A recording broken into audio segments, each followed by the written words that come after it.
नमस्कार।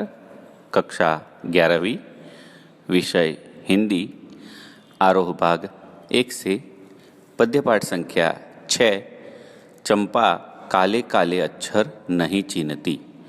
ये त्रिलोचन शास्त्री जी की कविता है। तो आइए कविता शुरू करने से पहले कवि का परिचय जान लेते हैं।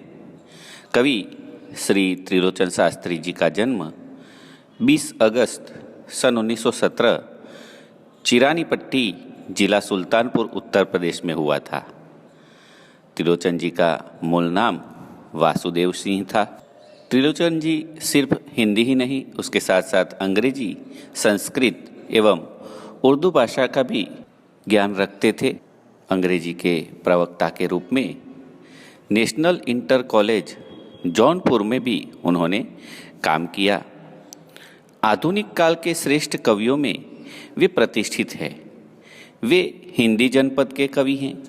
उनकी प्रमुख रचनाओं की बात करें तो धरती, गुलाब और बुलबुल, शब्द, ताप के ताए हुए दिन, उस जनपद का कवि हूँ, अर्धान, तुम्हें सौंपता हूँ, चैती, अमोला, मेरा घर, जीने की कला, ये उनके काव्य संग्रह है। काव्य के साथ साथ उन्होंने गद्य में भी अपनी लेखनी चलाई है, जिसमें देशकाल, रोजनामचा, काव्य और अर्थबोध, मुक्तिबोध की कविताएं, ये उनकी गद्य रचनाएं हैं। हिंदी के अनेक कोशों के निर्माण में उन्होंने अपना योगदान दिया है। उन्हें चलता फिरता शब्दकोश भी कहा जाता है। उन्हें उनकी साहित्य सेवा के लिए सम्मान भी मिले हुए हैं। साहित्य अकादमी सम्मान, शलाका सम्मान और उत्तर प्रदेश का महात्मा गांधी पुरस्कार। त्रिलोचन जी के साहित्य में लोक जीवन की झांकी दिखाई देती है। उनके साहित्य में जनजीवन की सहज स्वाभाविक प्रस्तुति जिस प्रकार होती है, वैसी प्रस्तुति अन्यत्र नहीं पाई जाती है। वे व्यवहारिक भाषा में ही अलंकारों का सहज प्रयोग करते हैं। प्रतीक और बिंब भी उन्होंने लोक जीवन से ही लिए हैं। भाषा की सहजता, सरलता एवं सुस्पष्टता के लिए उन्हें चिरकाल तक स्मरण किया जाएगा। ऐसे त्रिलोचन शास्त्री जी का देहावसान 9 दिसंबर 2007 में हुआ। ये हुआ हमारी कविता के कवि का परिचय। अब हम कविता का अल्पसार समझते हैं, उसके बाद कविता की व्याख्या समझेंगे। चंपा काले काले अक्षर नहीं चीनती, यह कविता त्रिलोचन शास्त्री ने लिखी है। यह कविता उनके काव्य संग्रह धरती से ली गई है। इसमें उन्होंने पलायन के लोक अनुभवों की मार्मिकता से अभिव्यक्ति की है। साथ ही शिक्षा व्यवस्था के अंतर्विरोधों को इसमें उन्होंने उजागर किया है।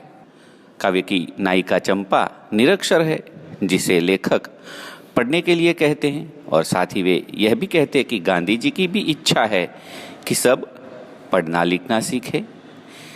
तो भोली भाली चंपा यह कहती है कि गांधी जी तो अच्छे हैं, वे पढ़ने के लिए क्यों कहेंगे, क्योंकि उसके हिसाब से पढ़ना लिखना अच्छा काम नहीं है। तो कवि उसे शिक्षा के लाभ बताते हैं।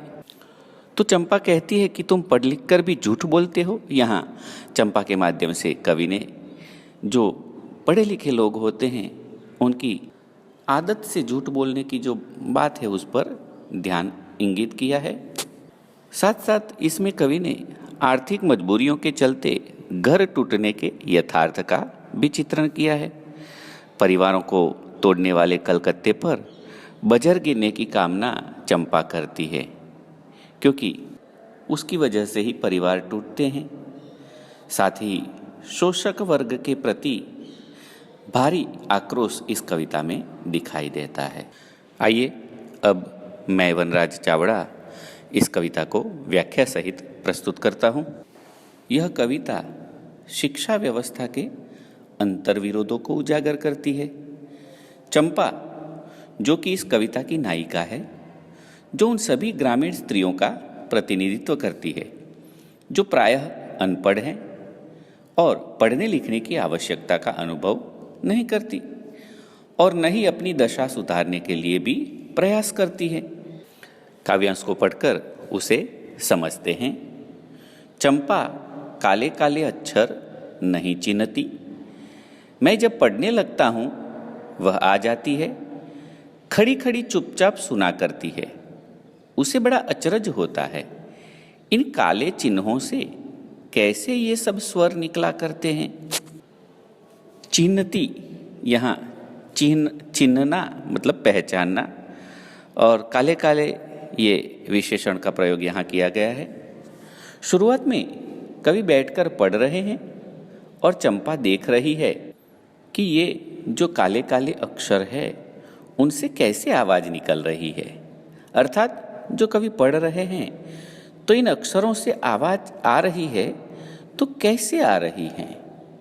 कवि पढ़ते हैं और वह चुपचाप सुनती है और हैरान होती है कि इन काले चिन्हों से कैसे ये आवाज़ निकलती है। तो चंपा कौन है? चंपा का कवि से क्या संबंध है? तो कविता में सीधा सीधा कुछ नहीं बताया गया कि कवि और चंपा के बीच में क्या संबंध है। चंपा उसके यहाँ काम करती है या कवि से ऐसे ही मिलने आती है। जो कुछ हमारी समझ में आता है वह यह कि कवि के गांव में कहीं पड़ोस में चंपा रहती है जो आया जाया करती होगी, या फिर कवि के घर के पशुओं को लेकर चराने का काम करती होगी। कुछ भी स्पष्ट नहीं है, बस इतना स्पष्ट है कि कवि के गांव की एक लड़की है। आगे चंपा के बारे में जानकारी देते हैं कवि, आइए उसे देखते हैं। चंपा सुंदर की लड़की है, सुंदर ग्वाला है, गायें भैंसे रखता है। चंपा चौपायों को लेकर चरवाही करने जाती है। चंपा अच्छी है, चंचल है, नटखट भी है, कभी कभी ऊधम करती है, कभी कभी वह कलम चुरा देती है। जैसे तैसे उसे ढूंढ कर जब लाता हूँ पाता हूँ, अब कागज गायब, परेशान फिर हो जाता हूँ। कवि बताते हैं कि चंपा सुंदर नाम के ग्वाले की लड़की है, यानी चंपा के पिता का नाम सुंदर है और वे एक ग्वाला है, गाय और भैंसे रखते हैं। चंपा के पिता के पास गायें हैं और भैंसे हैं, तो चंपा उन चौपायों को यानी कि गाय भैंसों को लेकर वह चराने जाया करती है। उसके बाद कवि चंपा का व्यक्तित्व बताते हैं कि वो कैसी लड़की है। गांव की लड़की है, भोली भाली है, अबोध है। कवि क्या कहते हैं? कवि कहते हैं चंपा अच्छी है, चंचल है, नटखट भी है, कभी पे कभी शैतानियां भी करती है और कभी कभी कवि की कलम चुरा लेती है। और कवि जैसे तैसे करके ढूंढ कर लाते हैं तो देखते हैं कि उनका कागज गायब है। ये चंपा की शरारतें हैं, कभी पेन चुरा लेती है तो कभी कागज छुपा लेती है। आइए आगे का संवाद देखते हैं। चंपा कहती है, तुम कागज ही गोदा करते हो दिन भर, क्या यह काम बहुत अच्छा है? यह सुनकर मैं हंस देता हूँ, फिर चंपा चुप हो जाती है। उस दिन चंपा आई, मैंने कहा कि चंपा तुम भी पढ़ लो, आरे गाड़े काम सरेगा। गांधी बाबा की इच्छा है सब जन पढ़ना लिखना सीखे। चंपा ने यह कहा कि मैं तो नहीं पढ़ूंगी। तुम तो कहते थे गांधी बाबा अच्छे हैं, वे पढ़ने लिखने की कैसे बात कहेंगे? मैं तो नहीं पढ़ूंगी। यहाँ चंपा कवि पर व्यंग्य करती है कि तुम तो कागज ही गोदा करते हो। कागज यहाँ देशज शब्द है, कागज के स्थान पर मतलब यह कि तुम तो दिन भर लिखते रहते हो, क्या यह काम बहुत अच्छा है? चंपा की यह बात सुनकर कवि हंस देते हैं और चंपा चुप हो जाती है। एक दिन जब चंपा कवि के पास आती है तो कवि उसे समझाते हैं कि चंपा, तुम भी पढ़ लिख लो। ये पढ़ाई लिखाई तुम्हारे कठिन समय में काम आएगी। जब कोई मुश्किल होगी तो ये पढ़ाई लिखाई काम आएगी, उपयोगी होगी। कवि आगे अपनी बात को बल देते हुए कहते हैं कि देखो, गांधी बाबा यानी कि गांधी जी भी यही चाहते हैं कि सब लोग पढ़ना लिखना सीखें। किंतु चंपा यह कहती है कि मैं तो नहीं पढ़ूंगी, तुम चाहे किसी का भी नाम लो, कितना भी समझा लो। और फिर कहती है, तर्क करती है कि तुम तो कहते थे कि गांधी बाबा अच्छे हैं, अगर अच्छे हैं तो वे पढ़ने लिखने की बात कैसे कहेंगे। अर्थात गांधी जी के बारे में उसने कवि से जितना भी सुना है, उससे उसके मन में एक अच्छी धारणा बनी है कि गांधी जी अच्छे इंसान हैं, बहुत महान है। तो अगर उन्होंने पढ़ने लिखने की बात कही है तो कैसे कह दी, क्योंकि उसके हिसाब से पढ़ना लिखना अच्छा नहीं है, और जो पढ़ने लिखने के लिए कहे वह भी अच्छा नहीं है। यानी चंपा गांधी जी की अच्छाई पर भी अब संदेह करती है और अंत में कहती है कि मैं तो नहीं पढ़ूंगी। आगे का काव्यांश पढ़ते हैं। मैंने कहा कि चंपा, पढ़ लेना अच्छा है, ब्याह तुम्हारा होगा, तुम गौने जाओगी, कुछ दिन बालम संग साथ रह चला जाएगा। जब कलकत्ता, बड़ी दूर है वह कलकत्ता, कैसे उसे संदेशा दोगी, कैसे उसके पत्र पढ़ोगी। चंपा, पढ़ लेना अच्छा है। चंपा बोली, तुम कितने झूठे हो, देखा, हाय राम, तुम पढ़ लिख कर इतने झूठे हो।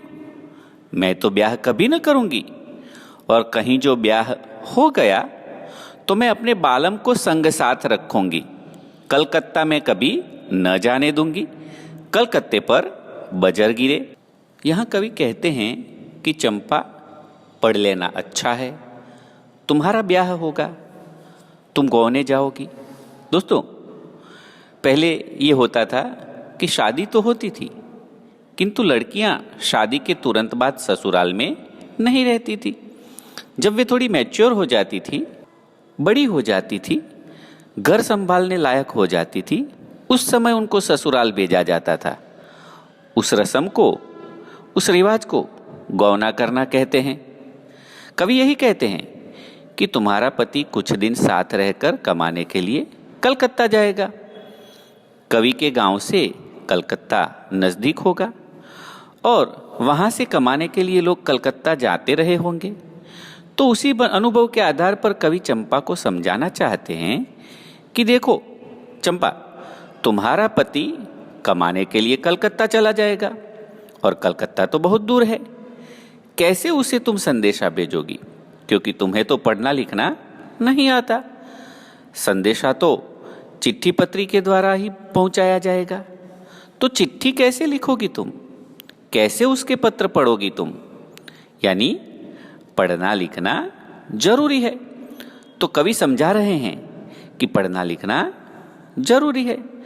कविता की अंतिम पंक्तियों में हम देखते हैं कि चंपा कहती हैं कि तुम पढ़ लिख कर भी इतने झूठे हो। यहाँ पढ़े लिखे लोगों पर व्यंग किया गया है कि पढ़े लिखे जो लोग होते हैं वे झूठे होते हैं, छल कपट वाले होते हैं। तो ऐसा क्यों कहा, चंपा के मन में ऐसा क्यों आया?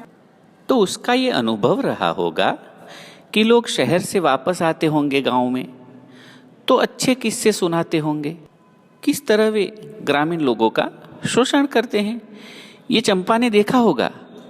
इसलिए धारणा तय हो गई होगी कि जो शहर के लोग हैं, जो शिक्षा प्राप्त करने के बाद ही ऐसे हो गए हैं और शिक्षित लोग शोषण करते हैं, उनमें दुर्गुण आ जाते हैं, ऐसा कुछ उसके मन में होगा, इसलिए उसने ऐसा कहा। आगे वह अपनी बात करती है कि मैं तो ब्याह नहीं करूंगी, क्योंकि उसको गांव का अनुभव है कि ब्याह के बाद पुरुष कमाने के लिए शहर चले जाते हैं, कलकत्ते चले जाते हैं, इसलिए वह शादी ही नहीं करना चाहती। और फिर कहती है कि अगर शादी हो गई तो अपने बालम को संग साथ रखूंगी, कलकत्ता कभी नहीं जाने दूंगी। अंतिम पंक्ति में कलकत्ते पर बजर गिरने की कामना करती है।